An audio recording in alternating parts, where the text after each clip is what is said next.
So Kevin Durant was on First Take this morning, and he decided to sit with Stephen A. I mean, he also has a YouTube channel called The Boardroom. If you guys haven't checked it out, make sure to go watch it. Subscribe to the channel if you guys are interested in subscribing. But he was sitting with Stephen A., and they had talked on The Boardroom with Jay Williams as well. But this morning he was on First Take and decided to speak on everything going on with him, with the Brooklyn Nets, with Steph Curry, and with the whole Draymond situation in Golden State. So, ladies and gentlemen, without further ado, take a listen, and I'm going to give my thoughts at the end of this video. Enjoy the clip. That was a situation that definitely could have been avoided. It really came out of nowhere.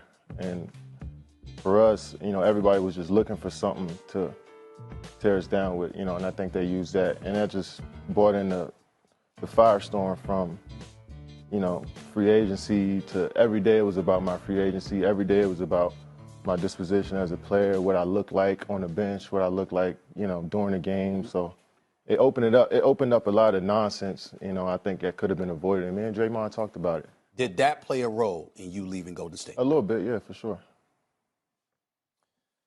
Do you want to expand on that at all? Yeah, I mean, your teammate talked to you that way, you think about it a bit. But, we talked, like I said, we talked about it, but definitely, for sure, I'm not going to lie about it. Katie, why do you ultimately decide to leave? I just felt like I needed a switch. I felt like a lot of stuff in Golden State had reared its head, and I felt like that was just going to be the end no matter what, especially for that group. Sean Livingston was retiring, Andre Iguodala was getting older. Our contracts were going to stifle the team and put us in the hole to get other players. So I was just like, it was time for all of us to kind of separate. Steph Curry, your former teammate, goes down last night, broken hand. You saw that? Your thoughts, what went through your mind? I mean, luckily it wasn't anything more serious than that, especially seeing Clay out for the whole season and myself, out for the whole year. So I'm sure he'll be back playing again, but it was tough to see him, just break his hand on TV. I mean, he's been doing so much, and, the team is still transitioning, and it's a new group and a young group, so he's trying to do so much, and having him out is going to be tough for them to sustain. So hopefully he gets back and gets healthy. Now that I got that out the way, let's get into you. Let me get right to it. When the hell are you coming back? Is it possible that you're going to come back this year? Not right now. I'm not thinking about it, just rehabbing every day. It's a slow process, so I'm grinding. Are you holding out hope that at some point in time in this season, assuming the Brooklyn Nets have a successful season and they're going to get to the playoffs again, you're in a basketball analyst for a quick second, I want to know your top 5 players in the NBA right now. Give them to me. Top 5 players? You talk too much about basketball to act like you don't know now. You know. I'm going to give you the 5 players I like in the league. Obviously, Kyrie. Nets are down by 1. Irving, step back 3. Oh! Kyrie Irving! LeBron. Tuesday night against the Clippers. James banks it in. James Harden. In game 1, Utah shot just 39%. Oh my goodness. Here's Harden. Joel Embiid. Do that, he's good enough. Embiid rolling, and he slams for 2 in the face of John Collins. I'm missing a lot of guys I enjoy, but Damian Lillard, probably the last guy. 5:13 remaining. Damian. How dare you? The audacity of that man. But, I mean, so many great players. The name's just 5, but all of those guys, I just enjoy watching them play. I mean, that was Kevin Durant speaking on what is going on with the clips that I put up about Golden State, about him currently, about, Brooklyn, and about Golden State. And as to why he left. Here are my takeaways from the short clip that Katie was talking about. And I know that the interview was a lot longer, so I know ESPN probably has more. But here's what I saw and listening to KD. Number 1, Draymond Green. I've said this countless times. The reason that Kevin Durant is no longer in Golden State, part of it had to deal with contracts. I agree, because the problem is KD was looking to get a payday. If KD were to take a big contract, Klay Thompson doesn't get paid. Then it's most likely that Klay Thompson gets money elsewhere. And Klay said he was going to go elsewhere if he didn't get a contract. So that was going to hurt, unless if KD took another pay cut. You got 3 max contracts, then how is your team going to be able to build for the future? That's the problem. That's number 1. But number 2, Draymond Green. Draymond wanted to secure the bag. And fortunately for him, he got it because Kevin Durant left and went to Brooklyn. Because to be honest with you, he benefited from getting the money, but now is suffering because of all these injuries that are happening. Klay Thompson out with the ACL injury. Steph Curry's out for however time he's going to be out for, with a broken hand. Could have been worse, but, we don't know how long he's going to be out for. Kevin Durant ruptured his Achilles in the finals. And like I said, I told you, Draymond talks all this shit coming out of his damn mouth. This dude is not an all-star. He talks a lot of shit for a guy who shoots the way that he shoots a basketball. For the fact that he should have been suspended multiple times during the postseason because he doesn't know how to control his damn legs. It's like if somebody hitting him with the little hip flexor joint, and then it's like he's reacting because something in his body's hurting. Or somebody is got a voodoo doll made of Draymond, and anytime they pull a muscle or something, he's flailing out his arms or flailing out his legs, always kicking somebody at the most convenient time. Huh? Draymond is a good player, but at the same time, he's a product of the system. Let me ask you a question. Do you think Draymond is going to be doing the same things that he do in Golden State on other basketball teams? Take an example, because he's from Saginaw, Michigan. Do you think he's going to be playing this way, the same way he does for the Detroit Pistons, knowing that Blake Griffin has the ball in his hands a lot? No. He gets a big contract and then he's going to be, less? He's going to have a lesser role. It might be slightly bigger, but he's going to have a lesser role. Draymond Green is not an all-star. He got built up, again, because of LeBron James. Look what LeBron had to go up against. He had to go up against a juggernaut Golden State Warriors team. Nobody was saying that in 2016. See, what the media continues to do is they keep trying to elevate LeBron James and trying to make this seem like if the Warriors were a juggernaut of a team. They look like a juggernaut because of their record, not because of their actual team. What made them a juggernaut was when Kevin Durant left Oklahoma City and joined and signed with Golden State. That's when they became a juggernaut. This whole thing that they were a juggernaut before KD got there, that's a bunch of bullshit. That's bullshit. Let me ask you a question. If LeBron were to take Harrison Barnes again, you don't think that LeBron would take that all day instead of dealing with Kevin Durant? He'd take that in a heartbeat so that his fanboys can run away with in terms of how LeBron owned Golden State, how he owned Steph Curry. They're like, well, okay, pick on somebody your own size. Oh, what am I doing? I'm averaging a triple-double. What else you want me to do? Or I need to play with more cerebral players because, we knew we weren't going to be Golden State. See, when you control the narrative, like LeBron does, when you fall for it, like the media does, it's no wonder that he always has a lot of excuses. I've said it before and I'll say it again. Draymond Green is a product of the Golden State system. He's not going to do what he does on most other teams. He's not. He is not an all-star in the 90s. He is not. There were a lot of better players at his position than what he's doing right now for Golden State. And that's no disrespect to Draymond Green. But my issue is he chased Kevin Durant out of that team. He chased him out. It's not just the fact Kevin Durant is right about the whole contract issue, and with Iguodala getting older and getting injured as often as he does, and Sean Livingston ended up retiring because he was also getting injured the last couple of seasons. And the issue with contracts because of what it was going to do for them in the luxury tax. And Joe Lacob did not want to be in the luxury tax, so they have to rebuild their team over again.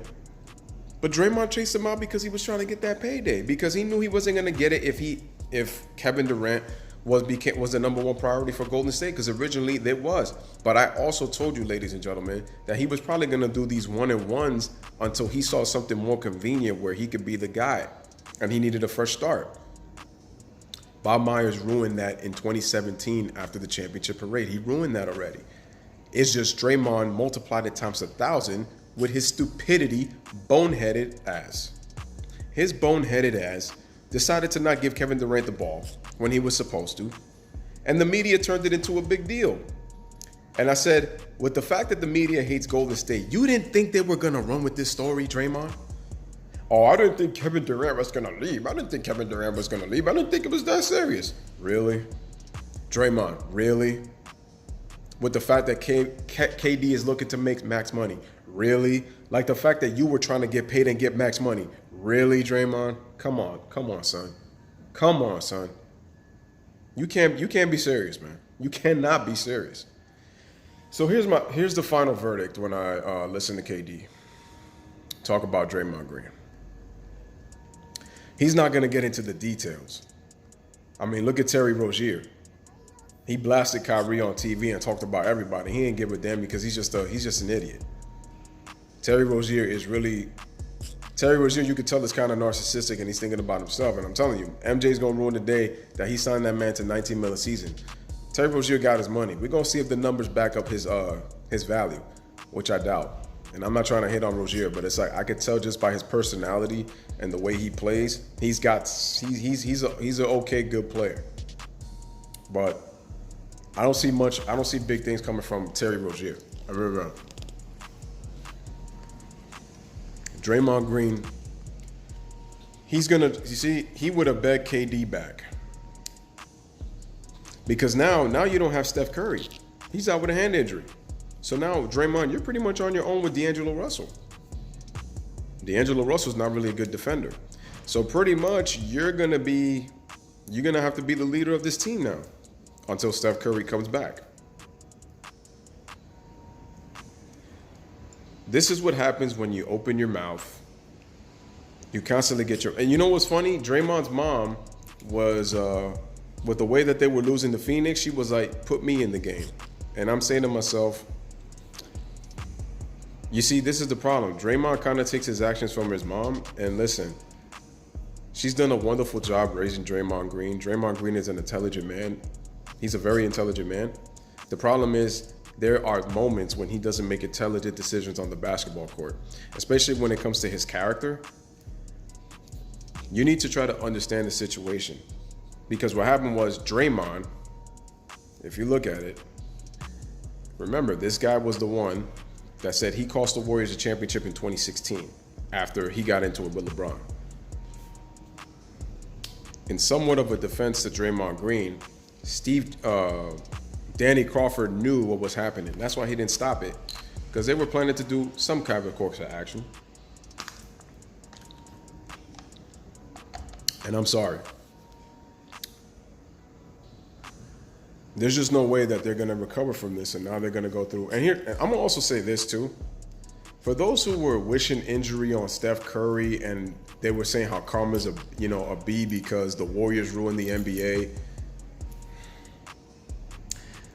I keep asking people, why is it that we never keep that same energy?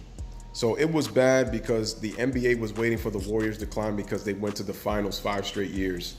But it was okay for LeBron James to go to the NBA Finals for 8 years straight in the Eastern Conference.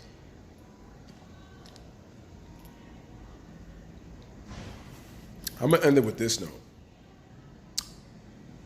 Everybody's had their fair share of whistles when it comes to, probably from the 90s on. When it comes to guys like MJ, when it comes to guys like Kobe, and when it comes to guys like LeBron. They've all had the share of benefit. They've had it. If you want to look at Kobe and LeBron more closely, Kobe was the beneficiary of finals matchups with the exception of the Boston Celtics in 2008 and 2010.